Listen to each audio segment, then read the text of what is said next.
Buenas tardes a todos y a todas. Muchas gracias por acompañarnos.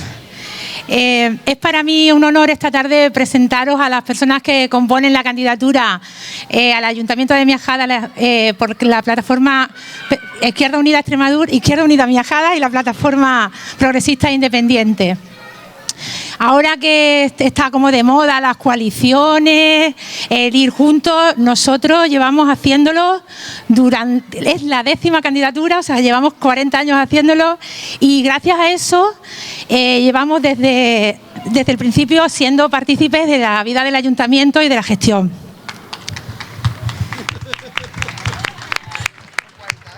Y aunque parezca que no es verdad, sí, llevamos 10 candidaturas con esta. ¿Vale? Antes de presentaros a los candidatos, quería darle especialmente el agradecimiento a Joaquín y a Irene por acompañarnos. Y Joaquín, que es... Estoy nerviosa, ¿vale? Que es coordinador regional de Izquierda Unida Extremadura y candidato a la Asamblea. E Irene, que es coordinadora de Podemos y futura presidenta de la Asamblea de Extremadura. También quiero agradecer a los olvidados, que son el grupo de logística, que si no estuvieran por ellos, esto no estaría aquí. Para poner un poquito de emoción, vamos a empezar por el final de la lista. ¿Vale? En el número 16 va Andrés Ruiz, que es... trabajador del campo, luchador por el colectivo y con experiencia en la concejalía. Del 15, Manuela González. Manoli. Maestra, feminista, siempre la cultura y con la literatura por bandera. Y amiga mía. En el 14 va Juan Sánchez Farralejo. Trabajador de Confederación Hidrográfica, perteneciente a Izquierda Unida desde el principio y un luchador por los servicios de nuestro pueblo. Siguiente, Juan Félix Soto, para nosotros Cheli. Agricultor, sindicalista, concejal en varias legislaturas y un histórico para nosotros en Izquierda Unida. Dolores Riquizado, chica.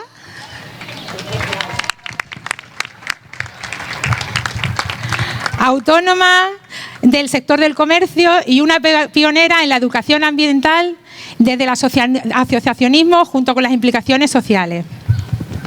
Pedro Tena, que es agricultor y como están en plena campaña ahora mismo no nos puede acompañar, llegará un poquito más tarde. Plantando tomate. Ángela Franco, empresaria hasta su jubilación, implicada en la problemática de las pequeñas y medianas empresas en nuestro pueblo. Guillermo García Soto, abogado y un joven implicado en la política y la sociedad de nuestro pueblo y actualmente el secretario del grupo. Mene Borrallo,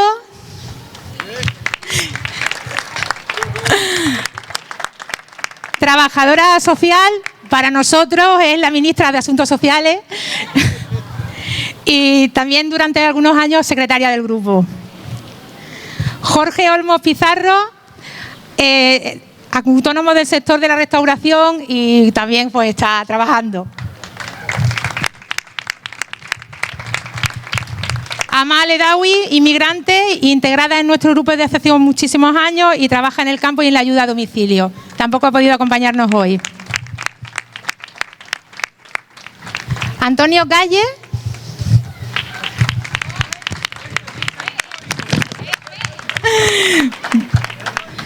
Biólogo y durante años trabajador en la industria alimentaria de Miajadas, un ecologista muy activo y miembro del aula de ecología.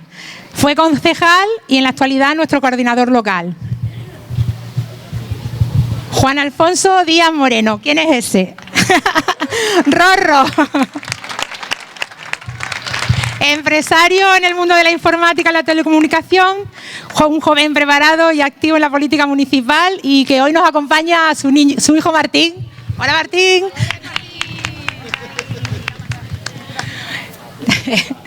De número 3, la que os habla.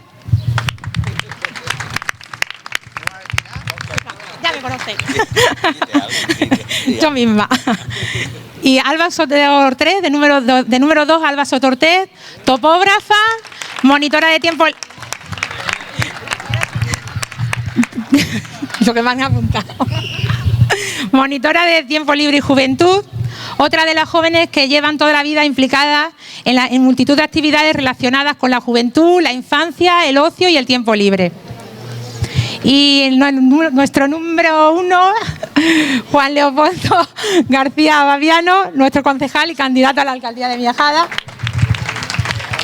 Trabajador en la industria alimentaria, pertenece a distintas organizaciones, sindicatos por defensa de los trabajadores y por la lucha de sus condiciones sociales. Con experiencia en asuntos municipales y su gran capacidad demostrada para defender nuestras propuestas, que las lleva al ayuntamiento y las defiende ahí, siempre en una camiseta muy estupenda, que nos gusta a todos mucho.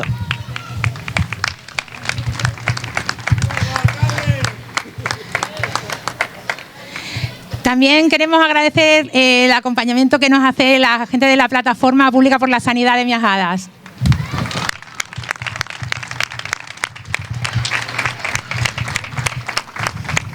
Como veis, una lista preparada para afrontar los retos de futuro que se presentan en el ayuntamiento, una lista para cambiar el rumbo con un gobierno valiente. Vivimos un momento crítico. En Miajadas hemos perdido en los últimos 12 años más del 10% de la población. Éramos un referente económico, social, cultural, pero de todo eso ahora mismo estamos hablando del pasado. No solo vale arreglar calles, hacer obras. En este momento es hora de mirar hacia el futuro y de avanzar con un gobierno valiente como el que intentamos todos los que estamos aquí presentando esta candidatura. Sin más dilación, paso la palabra a nuestra compañera Alba.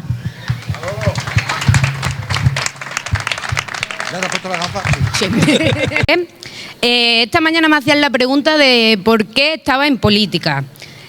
Creo que la política es algo que está mal entendida en los tiempos que corren.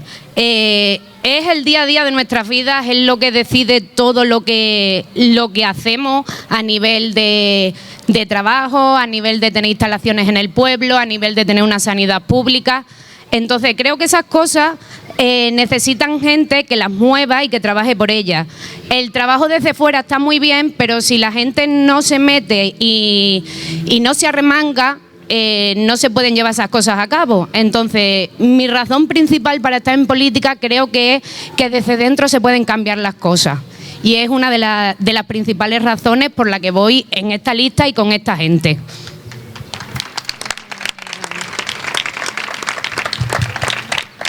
Os voy a hablar un poquito del tema de los jóvenes. Yo trabajo con jóvenes, ¿vale? Y creo que en este tiempo los jóvenes son los grandes incomprendidos después de la pandemia que hemos pasado. ¿Por qué? Porque tendemos todos a decir lo que tienen que hacer, cómo lo tienen que hacer, qué tienen que hacer, cómo tienen que salir de ocio y no los escuchamos. Ese gran término que se dice ahora, que es la escucha activa, es algo que no estamos haciendo con ellos. Y desde las instituciones principalmente no se hace, porque intentamos instaurar programas para ellos y cosas sin escucharles. Hace tiempo también que el tema del asociacionismo en este pueblo, en cuestión de jóvenes, se perdió. Pero es que los jóvenes de ahora no saben lo que es. Hay que enseñarles. Y eso desde las instituciones se puede hacer, se puede realizar. Pero para eso hay que sentarse con ellos, hay que escucharles y hay que darles sus espacios seguros donde se sientan cómodos, donde puedan salir de ocio y donde puedan realizarse como personas. Si queremos personas adultas, coherentes, que muevan por el pueblo y hagan cosas, hay que empezar haciéndolos ahora de adolescentes, porque luego no lo podemos conseguir si no hacemos un trabajo previo con ellos. Y con respecto a cultura también, decir de cultura, la cultura en Miajadas es una cultura intermitente. está muy bien, pero se queda corta en el sentido de que si hay otro tipo de actividades, no se hacen otro tipo de cosas. Tenemos una cultura muy buena, pero necesitamos que sea constante en el tiempo. Quien quiera hacer una cosa como ir al cine, que vaya al cine. Quien quiera ir a un taller de lectura, que vaya a un taller de lectura. Cada uno tenemos que elegir el tipo de cultura que queremos y para eso tenemos que tener una cultura diversa.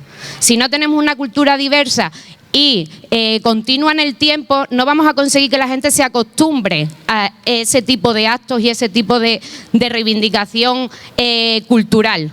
Entonces, creo que desde la institución, que es el ayuntamiento, se debería de plantear una cultura mucho más continuada. Da igual las épocas estivales, da igual el tema de actividades que haya un fin de semana puntual.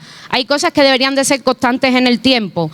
Igual que Miajada es un pueblo que tiene mucha riqueza cultural y también necesitaría una escuela de arte en la que poder dar más disciplina más allá de música, que es la única que se plantea ahora.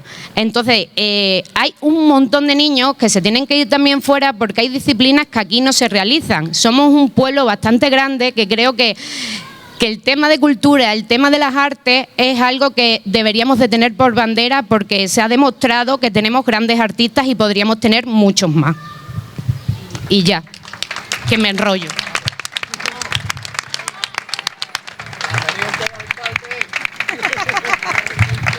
Qué bien habla la futura teniente de alcalde de Miajada, oye.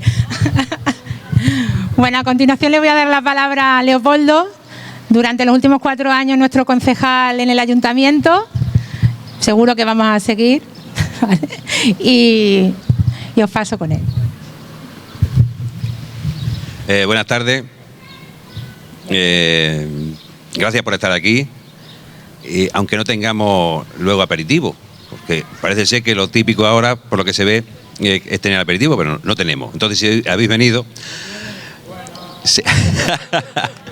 Por eso precisamente, porque algunas veces no se sabe si se viene por el aperitivo o se viene a escuchar lo que decimos. Bueno, yo os voy a contar, me pasó el otro día, bueno, el otro día fue el domingo.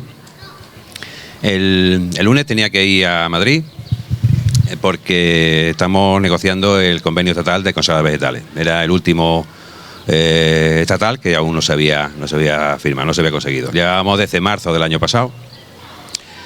Y bueno, al final pues el lunes hubo un preacuerdo que, bueno, para las empresas que tenemos aquí que no tienen convenio propio, como son Toncoes o Conesa, pues creemos que no es lo que le hubiésemos deseado, lógicamente, pero bueno, con la patronal que teníamos enfrente, creemos que es lo que mejor se podía hacer, ¿no? Habéis visto por ahí que solamente se está hablando de que ha sido UGT quien lo ha conseguido. Lo que pasa es que en comisiones vamos de otra manera. En comisiones tenemos que decirle a los afectados si están de acuerdo o no están de acuerdo para poder firmarlo. Nosotros hemos firmado el preacuerdo, pero UGT parece ser que ya lo ha dado por hecho, ¿no? Nosotros tenemos que preguntar a la gente, ¿no? Nos pasa igual que en Izquierda Unida y PPI, o sea, que tenemos que preguntarlo todo y entonces pues andamos que si ahora nos reunimos, que si no, porque tenemos que tomar las decisiones. Bueno, lo que iba, que me enrollo. Resulta que bueno, pues me tenía que levantar temprano porque, claro, también tenemos el otro problema. A Madrid, en transporte público, antes de la 1 no llega, desde Miajada. Entonces, pues te tienes que ir en coche. Claro, yo el domingo me acuesto temprano, pero ¿qué pasa? Pues que no me dormía, ¿no? Digo, ¿y ahora qué hago? Te entran los nervios. Y digo, ¿y qué hago? Digo, bueno, tampoco voy a poner a ver la tele, digo, porque cuando me levante, me espabilo. Digo, pues ¿y si me veo la presentación de la candidatura del PSOE? Digo, yo qué sé, a lo mejor me entra sueño. Pues nada, que oye, que sí, que sirvió, ¿eh? Solamente vi lo que era el principio de la persona que presentaba, ¿no? Y nada más. Y bueno, luego lo que pasa es que me quedó una cosa, porque la persona que presentaba dijo que agradecía mucho que la ocasión para presentarse, o sea, la oportunidad, no digo que se había dado al grupo, no sé si fue el grupo o no fue el grupo, pero dijo, solamente habló de una persona, el capitán. Me imagino que sería Antonio Díaz, ¿no? Entonces digo, pues tenemos diferencias, ¿no?, con nosotros, ¿no?, porque nosotros, ya digo, lo tenemos que hacer todo de esa manera, ¿no?, en grupo y en común. Y digo, bueno, pues tan socialista a lo mejor no parece que sean, pero bueno, son cosas que cada uno, ¿no?, puede hacer las cosas como vea. Y luego, bueno, pues luego estuvo hablando el alcalde, estuvo hablando de la fábrica de almendra, luego la ley de la fábrica de almendra, y luego también estuvo el secretario provincial del PSOE, ¿no?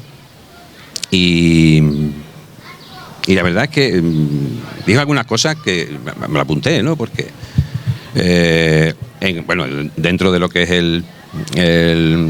su, iba a decir discurso, ¿no?, lo que habló el hombre, ¿no?, dice, cometemos errores igual que un padre los comete con sus hijos, aunque sean los que más queremos. Entonces me quedó así, ¿no? Digo, o sea, que comete errores el PSOE, igual que un padre los comete con sus hijos, pues en un tono bastante paternalista, ¿no? Es decir, como nos quiere mucho, pues por eso comete errores con nosotros. No sé si se fue a llegar a decir, ¿no?, sobre el particular, ¿no? Y también tengo un problema, es que sin gafas veo de cerca. Por favor. Así veis otra faceta de mí, sin gafas. ¿Pero usted quién es? También decía que dice, tampoco se pueden solucionar todos los problemas de mi hijada, igual que un padre no puede solucionar todos los problemas de sus hijos, ¿no? Estas declaraciones, bueno, me parecía paternalista. Quería reconocer que tenía que lógicamente el PSOE pues no tiene la solución a todos los problemas, ni puede solucionarlo, y puede cometer errores, ¿no? Entonces, bueno, pues ya digo, yo pensando, bueno, por lo que es el socialismo, ¿no? El socialismo, yo tengo otra idea de socialismo, lógicamente, ¿no? Pero también recordando, cerca de la fecha del 25 de marzo, hay una asociación que, entre otras muchas cosas, lo que hace es reivindicar como el verdadero Día de Extremadura. Pues Ibarra dijo, este año lo ha dicho, que sí, que fue una cacicada suya, decir el 25 de marzo, o sea, el 8 de septiembre.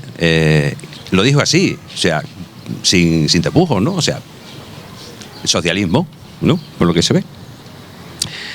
Y bueno, es que podemos decir que todas las cosas tienen padre y madre. En este caso, el 8 de septiembre tiene padre, que es Ibarra, y tiene madre, que es la jerarquía eclesiástica, porque todos sabemos que fue a eso a lo que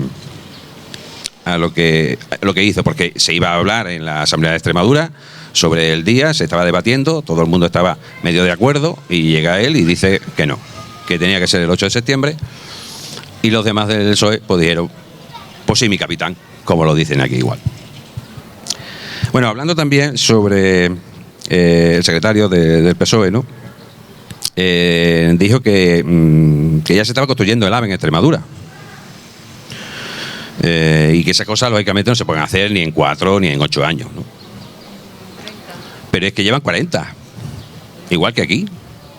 Igual que aquí, 4 años ha estado el PP, igual que en la Asamblea de Extremadura, 4 años ha estado el PP.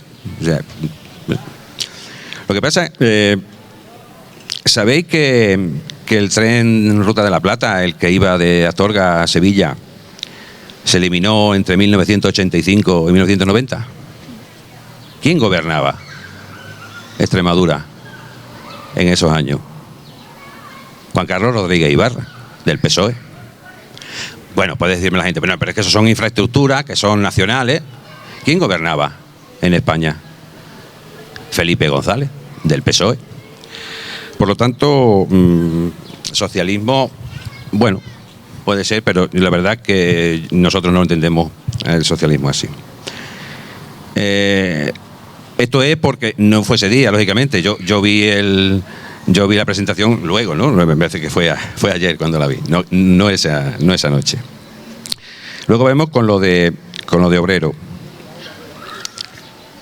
Como estaba comentando antes, en Extremadura, en Miajada y en muchos otros pueblos, antes se hacían los contratos laborales en el ayuntamiento. Y bueno, pues cosas que pasan, ¿no? Se dejaban pasar el tiempo y cuando llega un momento, esos contratos pues están en fraude de ley. Cuando los contratos están en fraude de ley, se convierten en indefinidos. Y aquí llegamos a un problema, porque resulta que el personal del ayuntamiento no puede estar, no pueden ser funcionarios si no han hecho pues el concurso de oposición. Y aquí el problema que hubo, pues bueno, pues la jurisprudencia, porque legalmente no había nada, dijo que eran indefinidos no fijos, ¿no? Eso precisamente es lo que se está haciendo ahora, ¿no? Intentar que esos indefinidos no fijos, esas personas indefinidas no fijas, pues puedan tener un contrato estable y que sea legal, ¿no? Pero eso es a partir de la reforma laboral. La reforma laboral, que también tienen padre y madre, ¿no? Sabéis que la madre es Yolanda Díaz y el padre es Alberto Casero, porque tenemos así. El hombre, bueno, por ahí de Trujillo, ahora tiene un pequeño problema, pero bueno. Luego, viendo también la cuestión del centro de día y de los pisos tutelados.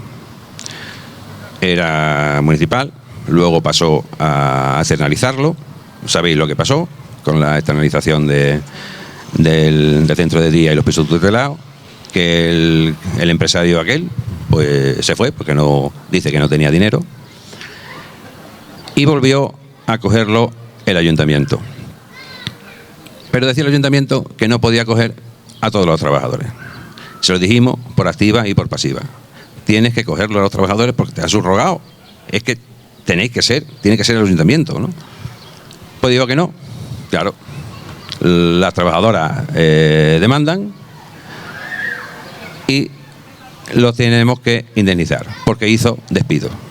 El ayuntamiento de Miajada ha despedido a gente de manera improcedente y hemos tenido que pagar las indemnizaciones. Por lo tanto, de obrero parece ser que tampoco mucho, ¿no?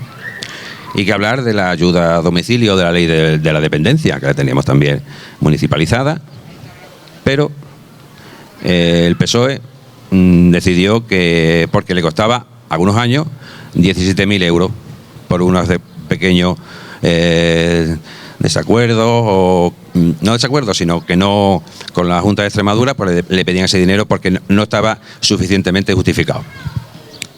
Pues eso hace un informe con las justificaciones para que otro año no te pase, pero no. Que se externaliza con lo que ello conlleva, ¿no? De que las personas trabajadoras, que la mayoría son mujeres, pues tienen unas peores condiciones laborales y que las personas usuarias pues tienen unos peores servicios porque le sube el precio y tienen que, como está pasando ahora, lo que tienen que hacer ahora es tener menos tiempo para poder pagar lo mismo, ¿no?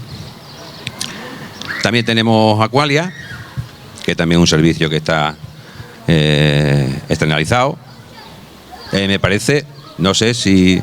Porque esto de Aqualia no es que sea de aquí de Miajada, es que si vas haciendo para arriba, llegamos al Bernabéu, me parece, ¿no? No sé si es Florentino Pérez quien lleva parte de ello, ¿no?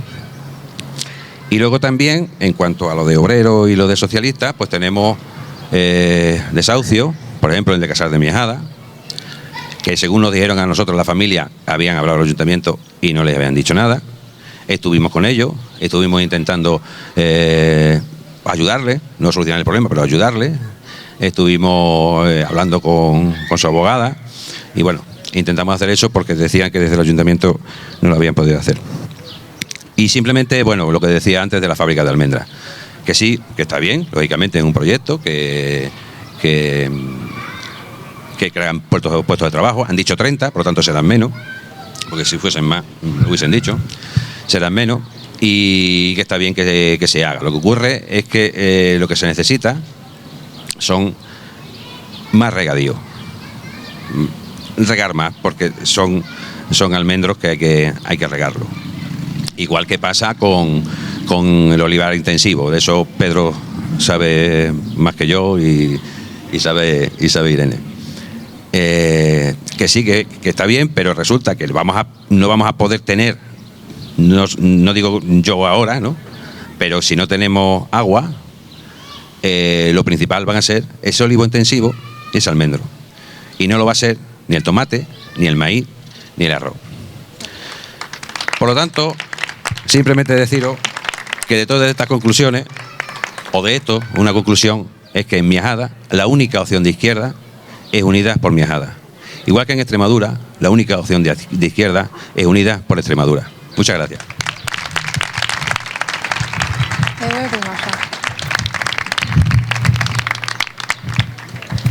Antes de dar el paso a Joaquín, os voy a presentar a Pedro, que ha llegado ahora.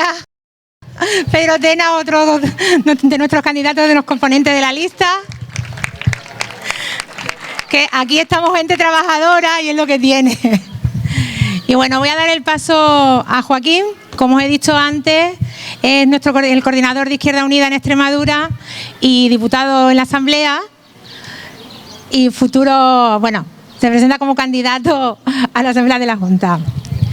Estos años ha sido un claro defensor de la sanidad pública y el azote del PSOE en la Asamblea. También me imagino que nos hablarás un poquito con el tema del ferrocarril, que ha estado ahí dándole caña al PSOE. Y no me enrollo más y os dejo con él. Gracias, Marisa. Bueno, lo primero, agradeceros a todos y a todas la asistencia. Creo además que es un acierto hacerlo en un sitio abierto y que se siente quien quiera, y quien se quiera tomar un café o dar un paseo y escucharlo, pues también tiene esa oportunidad. Y seguro que hay algún concejal o alguna concejala del PSOE que también se da un paseo por aquí a ver cuántos estáis y quiénes estáis, como suele pasar. El otro día pasaba eso precisamente en Zafra, ¿no? Zafra. Sí, pasaron por allí 2 concejalas del PSOE, un periodista haciendo fotos, en fin, eso es bueno, ¿no? Que se vea, ¿no? Agradecer también a la gente de la Plataforma por la Sanidad Pública de Miajada que vengan al meeting con su pancarta.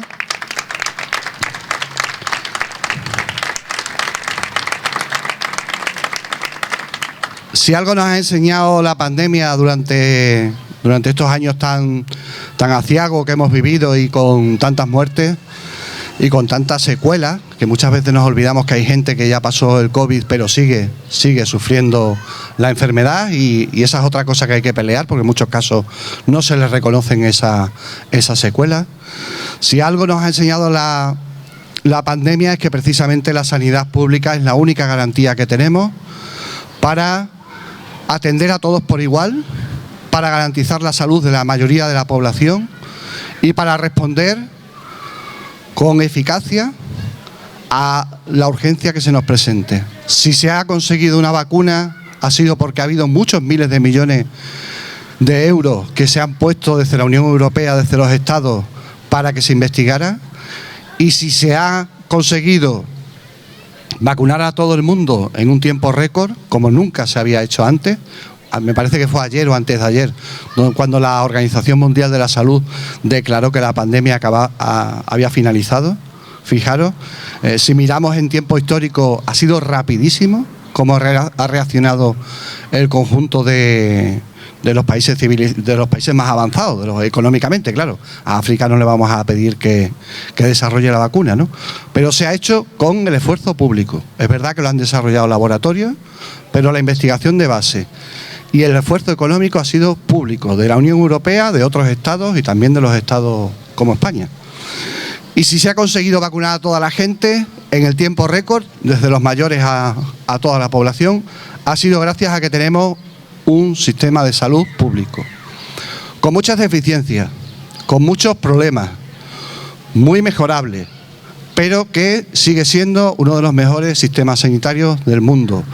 Y como ahora todos y todas tenemos a gente que vive en el extranjero, en otros países, que viven en Irlanda o han vivido en Estados Unidos, solo tenéis que preguntarles a ellos qué pasa cuando enferman, cómo se les generan deudas, cómo son facturas que no se pueden pagar, cómo el solo hecho de ponerse enfermo ya es un agobio en el día a día y un lastre para todo, para todo. Todavía aquí tenemos un sistema público que cubre a toda la población. Pero evidentemente después de la pandemia también nos hemos dado cuenta de que el sistema público necesitaba reforzarse mucho, mucho. Y que había problemas que no conocíamos y que con la pandemia nos hemos dado cuenta que existían. Aparte de lo de la residencia, que eso sería también para hablar mucho, y cómo cuidamos a nuestros mayores y cómo tenemos un sistema que no es homogéneo, ni es igualitario, ni está bien estudiado para que las personas mayores no tengan que irse muy, muy lejos de sus casas. Y todo ahí hay que meterle mucho dinero. Y ojo, el gobierno de coalición ha hecho un avance importantísimo en el tema de residencia, estableciendo un límite a las residencias, estableciendo una serie de criterios. Pero me quiero centrar en la sanidad pública. No ha habido planificación en España durante décadas respecto a la sanidad pública. Ahora nos dicen no hay doctores, no hay doctoras, no hay enfermeros, no hay enfermeras, que son los dos grandes colectivos que faltan. Y sin embargo, todos los años dejamos fuera de las facultades de medicina a cientos. Si tomamos en cuenta toda España, dejamos fuera a miles de estudiantes que además son de los que tienen las notas más altas y los dejamos fuera de todas las facultades de medicina. Y después además hacemos un proceso selectivo con los médicos que acaban la carrera, que es el proceso de los MIR, para entrar como médicos internos residentes, para especializarse. Y ahí también dejamos fuera a un montón de médicos. Y después, de los que han salido, solo unos pocos, este año vamos a tener problemas otra vez, ya lo tuvimos el año pasado, hay muchos médicos que no optan por la especialización de familia, de atención primaria, los médicos de cabecera de toda la vida, pues ya no les interesa. ¿Por qué no les interesa? Aquí lo conocéis, porque lo estáis sufriendo en el centro de salud de aquí. Les corresponden muchas más cartillas por médico de las que debería corresponderle, porque no se cubren las bajas, no se mandan a otro compañero o a otra compañera cuando hay alguien que cae enfermo, tampoco se cubre, porque los puntos de atención continuada también tienen problemas. Extremadura es si no es la única, creo que hay otra más, la única que tiene a los profesionales de atención continuada como aparte, forman parte del sistema de atención primaria, pero tienen otra categoría. De hecho, cobran menos. Todos los que trabajan solo en atención continuada cobran menos. A pesar de que se comen los fines de semana, se comen en los horarios de noche, se comen los días festivos, los puentes, pues sin embargo cobran menos.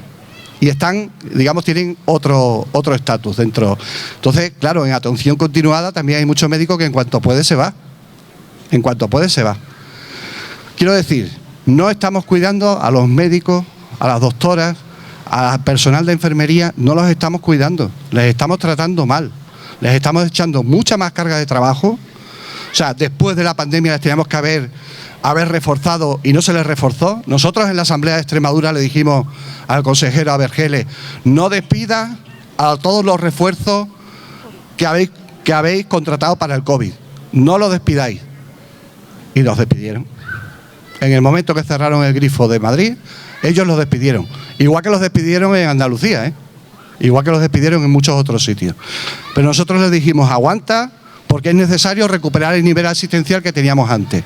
No lo hicieron y las listas de espera crecieron y crecieron y crecieron. Y ahora la respuesta para reducir esa lista de espera es derivar a gente a la privada. Aumentar, en vez de reforzar la pública, al final lo que conseguimos es mandar a la gente a la privada, reforzar la sanidad privada. Y si alguno tenéis algún tipo de prueba de diagnóstico que os tienen que hacer o alguna pequeña intervención, muy probablemente os derivarán a hospitales privados, que además hay 2 o 3 multinacionales, son las que controlan todo eso. Y se convierte así, la sanidad pública se convierte así en un negocio. ¿Qué planteamos nosotros? Tiene que haber más inversión en atención primaria. ¿Por qué? Porque tenemos que mejorar la calidad del empleo que tienen los doctores, las doctoras, el personal de enfermería, porque tenemos que darle más estabilidad. No solo hay que pagarle mejor, sino darle más estabilidad, porque están condenados a una rueda de contratos cortos. Hace falta más personal, ampliar plantillas. Hace falta también que el personal de atención continuada tenga mejor remuneración y mejor categoría profesional de la que tiene hasta ahora. Y porque además la atención primaria es la que da acceso a todo lo demás. Cuando estáis en la lista de espera, porque os tienen que hacer una prueba o porque os van a operar, hay una ley en Extremadura que establece el tiempo máximo de espera. Si no os atienden desde lo público, la ley dice que os tienen que derivar a otra área sanitaria, ¿vale? Si no os pueden atender aquí, os tienen que derivar a otra área sanitaria, y si no hay ninguna área sanitaria, vais a la privada. Vamos a la privada. Pero ahí, en ese tiempo, no se contabiliza el tiempo que se os tarda en atender en atención primaria. Porque claro, cuando se hizo la ley, tú ibas a tu centro de salud y te atendían en un día o al día siguiente. Pero es que ahora no. Es que ahora nos estamos encontrando con que hay sitios donde se tarda 10, 12 días, 15 días en que te atiendan, en que te den la cita. Y eso significa que ya toda la lista, todos los plazos que tenían antes, en realidad no se están respetando. Si son 90 días, ya os digo yo que si le metemos 10 o 15 días más, son muchos más las personas que están fuera de la garantía que establece la ley de listas de espera. La atención primaria es lo más importante en sanidad. Es lo más importante porque ahí es donde van a detectar la enfermedad, donde os van a hacer las primeras pruebas y donde, si no os pueden atender, os van a derivar. Todo lo que sea retrasar la atención primaria significa que los pasos que hay que dar después van a ser más complicados, que la enfermedad se puede agravar, que la operación puede ser más complicada, que al final entre todos vamos a pagar más dinero por algo que se podía haber hecho más rápido y mejor. Por eso entonces nosotros exigimos, y no somos los únicos, también están los sindicatos, también hay un montón de gente que pedimos, un montón de sociedades de defensa de la sanidad pública, de asociaciones, que pedimos que haya una mayor inversión en atención primaria. Y después está el tema de la atención especializada. Quienes nos operan en los hospitales, quienes nos atienden en las consultas especializadas. Ahí también hace falta mucho personal y mucho esfuerzo. Y hasta ahora el PSOE en Extremadura también ha sido muy ambiguo con esto. Tiene un discurso, pero después en la práctica, como os digo, y lo sabréis por propia experiencia probablemente, derivan a la privada y están reforzando a la sanidad privada. No es solo cuestión de dinero, también es cuestión de organización. Como digo, tenemos buenos médicos, formamos buenos doctores y doctoras. En España se forman buenos doctores y doctoras en la universidad y buenos enfermeros y enfermeras, muy buenos. De hecho, cuando aquí nos sacan plaza o tienen un contrato temporal cada 3 meses, cada 6 meses o de semanas en algunos casos, si se van fuera les contratan. Les contratan en Alemania, les contratan en Portugal, les contratan en Inglaterra y están bien considerados. Tenemos buenos profesionales, tenemos gente joven que sale de las facultades que es buena. Y sin embargo no les estamos tratando bien. Ahí miramos la rentabilidad económica. No solo es injusto, es que además es un error, porque a la larga nos sale mucho más caro, no solo en vida, sino también en gasto público.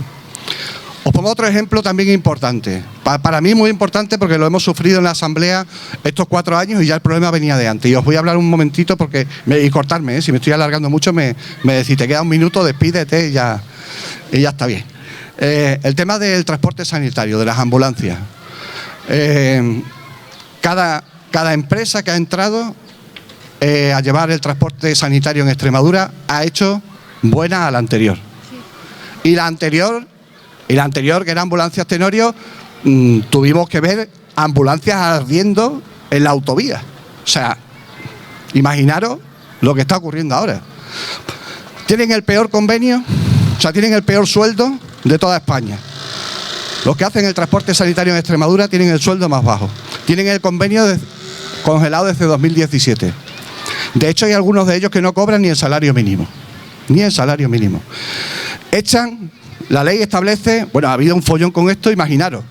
La ley establece que son 1.800 horas las que se pueden echar como máximo y lo normal era que los trabajadores y las trabajadoras de las ambulancias, todos, pasaran de las 2.000 horas. y no se les pagaban como horas extras.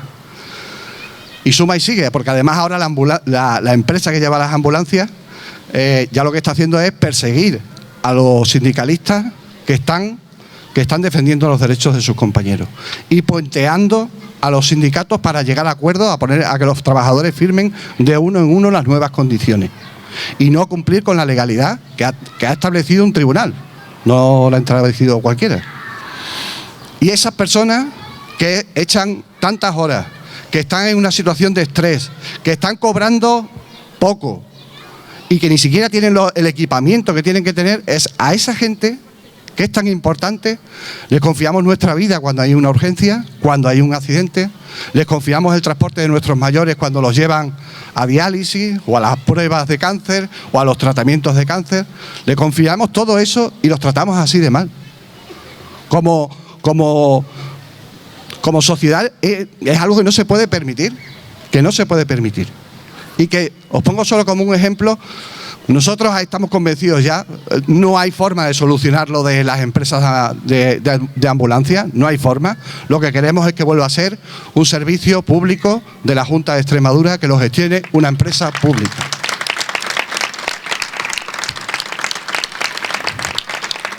Nos negamos a que se haga más negocio con la salud. Y podría hablar también ahora del tema de los medicamentos y de cómo se meten ahí muchos. Somos de las regiones que más dinero gasta porcentualmente en medicina. Pero eso no significa, sin embargo, que la gente esté mejor atendida. Significa que los laboratorios cobran más. Y son también 4 o 5 multinacionales en todo el mundo. Porque España no tiene ninguna fábrica pública de medicina y podríamos tenerla perfectamente, porque de hecho había una para el ejército. Pero hay una serie de medicamentos que son genéricos, que se podrían producir, ya la patente es pública y se podrían producir mucho más baratos. Y sin embargo os habréis encontrado con que medicamentos muy comunes no los encontráis en la farmacia, porque la industria está presionando para que se suba el precio junto con otros medicamentos. No voy a hablar mucho del ferrocarril. Me alarga mucho con lo de sanidad. Forma parte de las grandes infraestructuras y de las cosas que tenemos pendientes en Extremadura desde hace mucho tiempo. Las cosas se van a poner muy malas, muy complicadas para el transporte, sobre todo para el transporte con toda la crisis del petróleo, la guerra, el agotamiento de esas fuentes y todo eso. Y ahí tenemos una solución clarísima, que es el ferrocarril electrificado, que funciona con electricidad y que esa electricidad se produce por parte de las instalaciones de energía renovable que tenemos en Extremadura. Eso se puede hacer. Es una inversión que va a ser de las más rentables que hagamos nunca en la vida. Porque va a servir, y vosotros de esto sabéis, porque vosotros producís mucho en Miajada y todo lo que sale de aquí, como sale en camiones que consumen diésel. Tanto el producto en bruto como el producto elaborado. De aquí salen, ¿cuántos miles de camiones salen al año? Y debería haber un ferrocarril público que funcionara con fuentes renovables, con electricidad de fuentes renovables, que evitara producir tanto CO2 y que además hiciera más competitivo a las empresas de aquí. Porque al final vas a transportar mucho más barato y lo puedes colocar en 3 días, en 2 días, en el centro de Alemania, en el centro de Europa. Y no es lo mismo que llevarlo en camiones diésel. Son propuestas las que os estoy diciendo son propuestas muy lógicas, que cuando se explican son muy evidentes, pero implican también enfrentarse a sectores que lo tienen bien agarrado, tienen agarrada la sartén por el mango. Y nosotros, Irene y yo, pues no tenemos nada que perder, ya lo hemos hecho en la Asamblea, lo vamos a hacer los 4 años que vienen y aspiramos a gobernar con valentía, porque vamos a remover estas cosas que son tan evidentes, tan beneficiosas para la gente y que sin embargo pues no se abordan porque, como decía Leopoldo, el PSOE, pues socialista, y aquí en Extremadura vara, pues no es. Muchas gracias.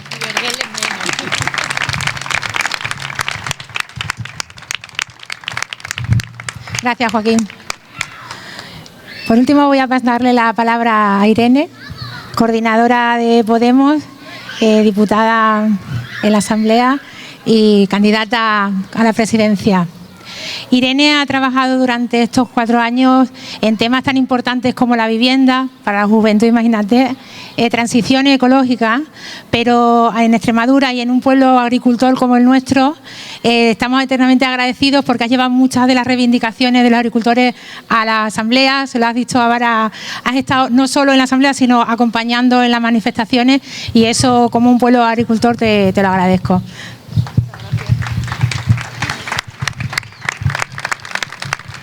Muchas gracias. La que está agradecida de estar hoy aquí soy yo, porque la verdad que cuando vengo a Miajadas me siento como en casa y me siento súper a gusto de saber que tenemos aquí una asamblea tan luchadora, de gente trabajadora, que tiene muchos callos en las manos, de saber ganarse el pan con ellas y además con una...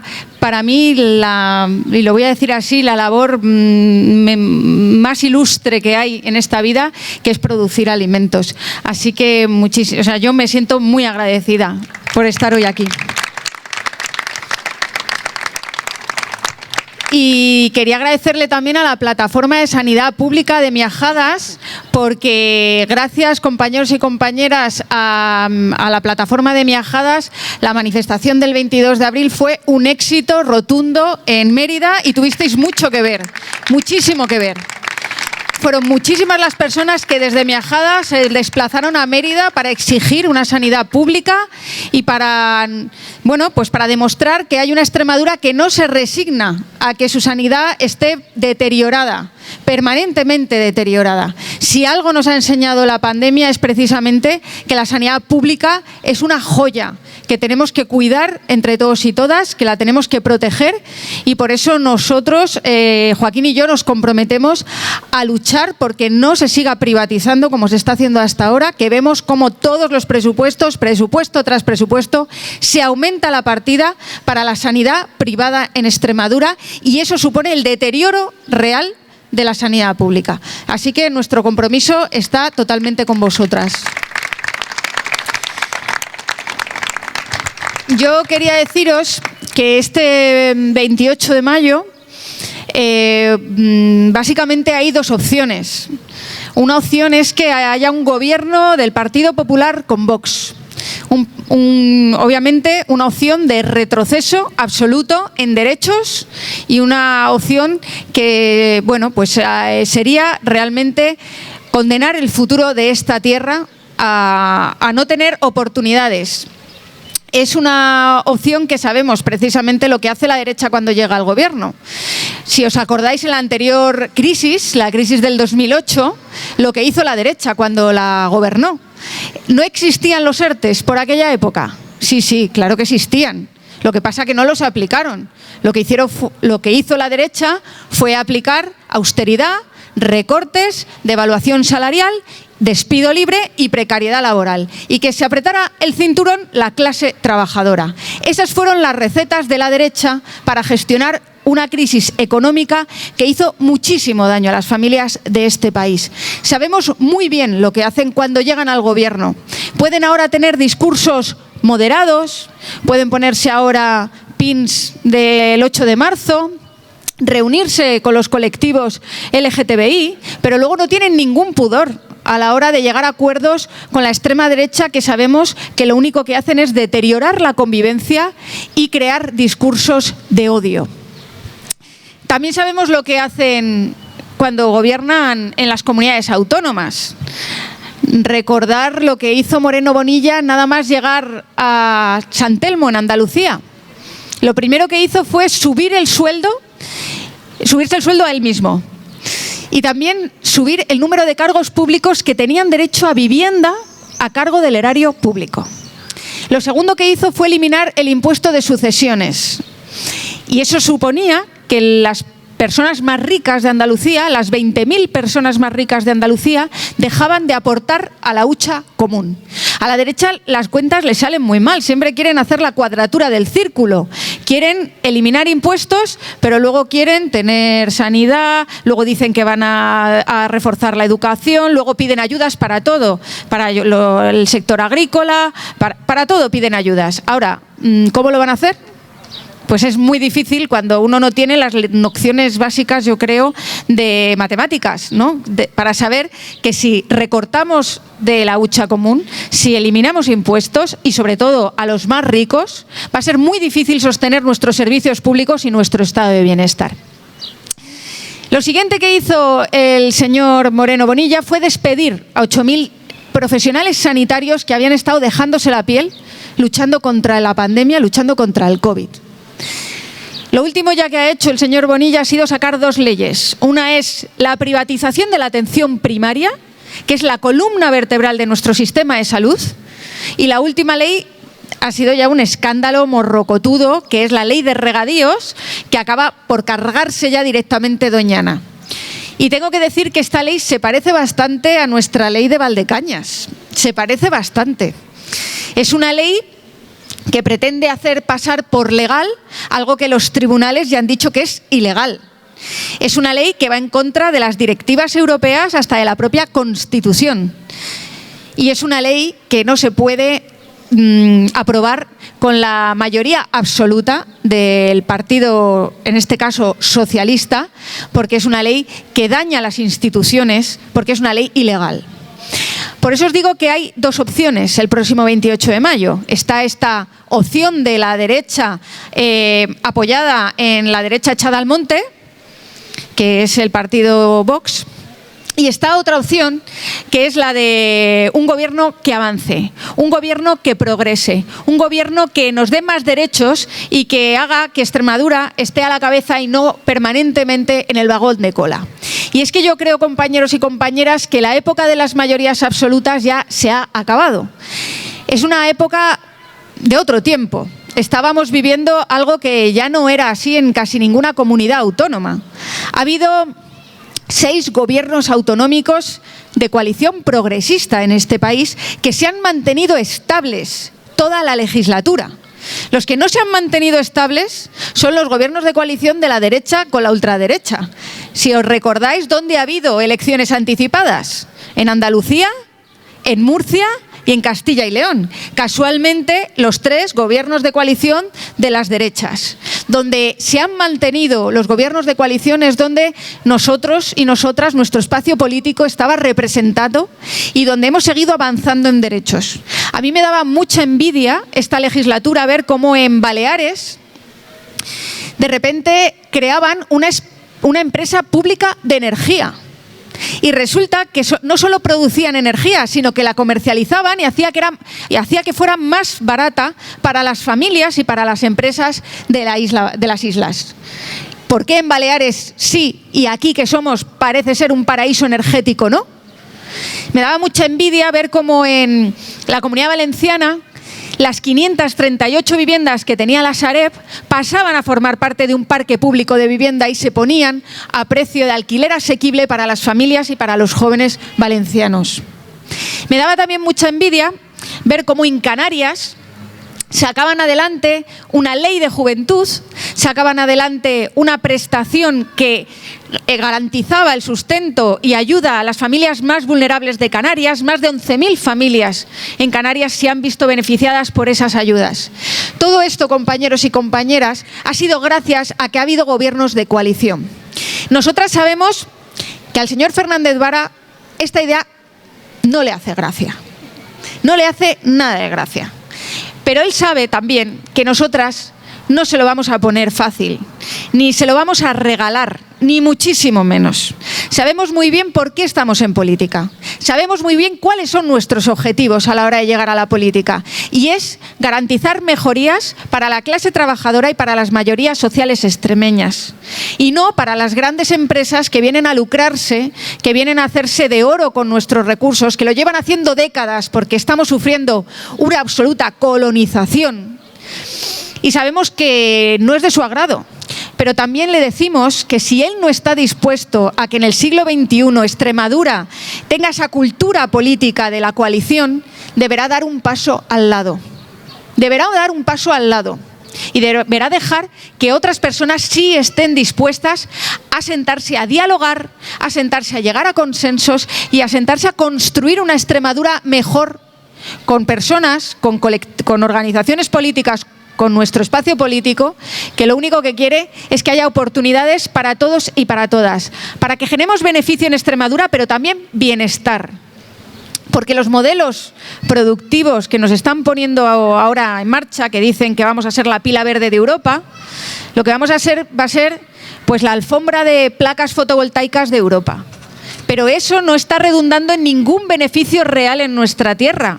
Y nosotros lo que queremos es precisamente que, ya que somos ricos en muchos recursos, somos ricos en agua, en tierra, en sol, eso tiene que generar beneficio aquí, para los extremeños y para las extremeñas, y no para Iberdrola, Endesa, Naturgy, que se lo están llevando crudo como se lo llevan llevando crudo décadas. Nuestro lema, como sabéis, es gobernar con valentía. ¿Y qué quiere decir gobernar con valentía? Pues para empezar, quiere decir que hay que decir las cosas como son, que no hay que crear cortinas de humo. Y os voy a poner un ejemplo. Gobernar con valentía sería decir que la presa de Valdecaballeros es una cortina de humo. Es una cortina de humo, compañeros y compañeras. Todos nos quieren hacer mirar hacia Valdecaballeros como si no tirar la presa de Valdecaballeros fuera la solución a la sequía. Pero resulta que nadie está elevando la voz aquí para decir que nos están robando el agua, que nos la están robando en el Guadiana los fondos de inversión, poniendo olivar en hiperintensivo, almendro, pistacho y llevándose todo el agua de los regantes históricos que durante décadas han mantenido estos regadíos. Nos están robando el agua en el Guadiana y nos la está robando Iberdrola en el Tajo. Y nadie habla de esto. Nadie habla de esto. Solamente nos preguntan por la presa de Valdecaballeros. Cuando por otro lado se lo están llevando crudo y están dejando a muchísimas familias agricultoras sabiendo que este año van a tener también complicado poder regar, poder vivir de su trabajo. Nosotras nos comprometemos a que cuando lleguemos a la Junta de Extremadura vamos a poner en marcha una ley de la agricultura familiar que va a hacer que la agricultura familiar tenga prioridad siempre a la hora de acceder a las ayudas, a la hora de acceder a las concesiones de agua, a la hora de acceder a todo lo que sea mejorar y sostener y blindar a una actividad que sabemos que es la que mantiene nuestros pueblos vivos, la que mantiene los colegios rurales abiertos y la que mantiene los comercios y los bares abiertos. Los fondos de inversión no mantienen nada abierto. Lo único que hacen es llevarse el agua y acaparar nuestra tierra.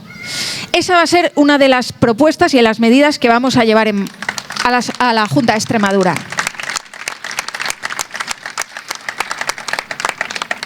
Gobernar con valentía en el tema de la sanidad, pues ya lo ha dicho bien claro Joaquín. Es decirle a las empresas farmacéuticas que se están haciendo también de oro que pues a lo mejor tenemos que reorientar las prioridades, que necesitamos invertir más en profesionales y menos en factura farmacéutica, que necesitamos también asumir desde lo público muchos de los servicios de nuestra sanidad, como por ejemplo el de las ambulancias. Gobernar con valentía es decir, compañeros y compañeras, que en Extremadura no necesitamos un AVE. Necesitamos un tren asequible a todos los bolsillos, un tren rápido, confortable, pero que nos vertebre, que no solo comunique Badajoz con Madrid, que también queremos que haya trenes de cercanías y que las cercanías sean asumidas porque es una de las competencias que nos dota nuestro Estatuto de Autonomía y que no se han puesto en marcha. Queremos que se cumpla el Estatuto de Autonomía extremeño en su totalidad. Y esa es una competencia que nos corresponde como extremeños y extremeñas y que además sea financiada desde el Estado. Bueno, pues yo no me alargo más. Solo os digo que creo que Extremadura nos necesita como agua de lluvia, y nunca mejor dicho, que necesitamos un cambio en Extremadura, que necesitamos un giro, que no puede haber otros 4 años más de un gobierno socialista en mayoría absoluta, que sea un rodillo, que lo único que haga sea poner alfombras rojas a empresas como Iberdrola, a empresas que nos quieren contaminar con macrovertederos o a empresas que quieren que seamos pues Las Vegas, como el Elysium City, que es un proyecto delirante, absurdo, y que lo único que hace va a ser especular con el suelo, con la tierra y con nuestros pueblos, y que necesitamos tener más fuerza. Nosotros, Joaquín y yo, llevamos 4 años trabajando muy duro. El otro día recibía un mensaje muy bonito de un olivarero de del norte de Extremadura que me decía,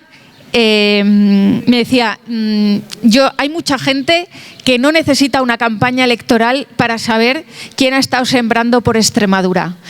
Y yo se lo quiero agradecer desde aquí porque creo que sí que hemos estado trabajando duro, hemos estado demostrando que hay otra forma de hacer las cosas, que hay otro modelo de hacer política, que hay otra Extremadura que no se resigna y que no se cree ya los castillos en el aire que nos venden cada 4 años y que quiere que haya oportunidades para todos, para todas y que se fije en el bien común, que ponga el bien común en el centro de la política.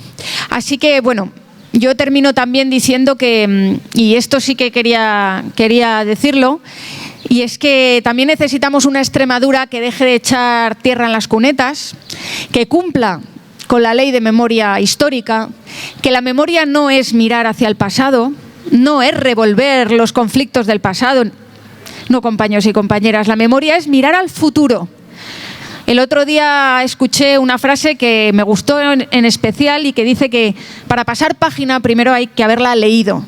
Necesitamos leer esa página de nuestra historia y necesitamos avanzar hacia mayor justicia, mayor reparación, mayor memoria y mayor garantía de no repetición. Muchas gracias.